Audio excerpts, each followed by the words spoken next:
How did she die again? Well, a magic sword dropped her into Loch Ness in the middle of a thunderstorm and she was electrocuted before she drowned. How bad does that suck?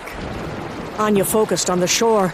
She just had to keep going, even though the rain pelted her face and stung her eyes.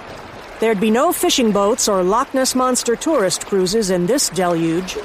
A school of fish zipped by her as if they were hauling ass upstream. That just can't be good. Annja felt it then, a ripple under the churning waves, and she was lifted up in the water. Something big moved beneath her.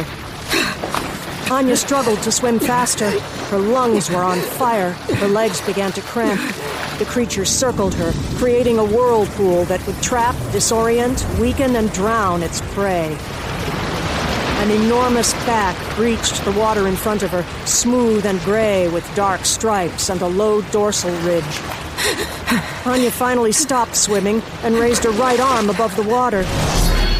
She sculled around in a circle in the water, watching the monster's progress. A head broke the water, 4 feet long with a tapered snout. A green eye with a vertical pupil glared at her before it went down again. The monster started swimming faster, and Annja struggled to swim out of the vortex. She debated sending the sword back to the other wearer. Joan! The head breached the water again, closer this time. The mouth opened, revealing a wrinkled white lining edged with long rows of needle-sharp teeth. Sinking fast, Annja lunged with the sword, but only managed to nick the side of its mouth. The head came further and further out of the water on a seemingly endless striped neck. Joan! Help me! Annja spun in the whirlpool trap the creature set for her. Her vision began to darken when something shoved her up toward the surface and zipped away. Another something suddenly pushed against her chest, shoving her out of the vortex. Annja caught a glimpse of 2 huge black eyes in a mottled gray face. Suddenly there was pressure against her butt, and she was rocketing towards the surface. Annja shot a good 3 feet out of the water before splashing back down again. She rolled onto her back, fighting for air, then raised her head to see what all the commotion was about.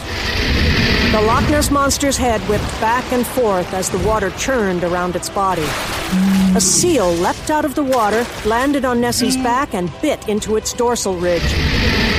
The bite barely broke the thick hide, but the monster tried to reach its head back and attack. Its neck was surprisingly stiff and immobile, and the seal slid back into the water almost nonchalantly. Other seals darted and porpoised around, and when the monster rolled onto one side, its front flipper broke the surface, with 2 seals tearing at its edges. The Loch Ness Monster abruptly dove straight down, and Annja felt herself being sucked down again briefly. But then the water returned to normal, and she was alone in the frigid loch. She rolled onto her back again and sculled weakly.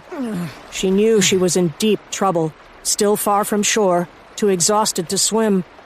Hypothermia was setting in, and soon even floating would be too much of an effort, and she would slip beneath the surface and die a watery death. With an effort, she raised her head. A gray seal regarded her solemnly from a few feet away. It had a long face ending in 2 narrow nostrils, framed by long whiskers.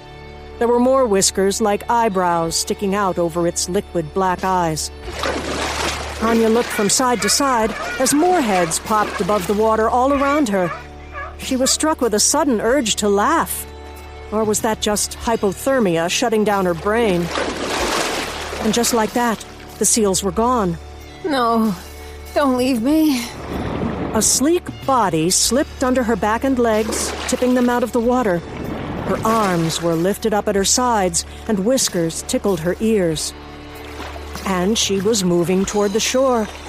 She felt the bodies of the seals undulating against her. More seals glided alongside like an honor guard.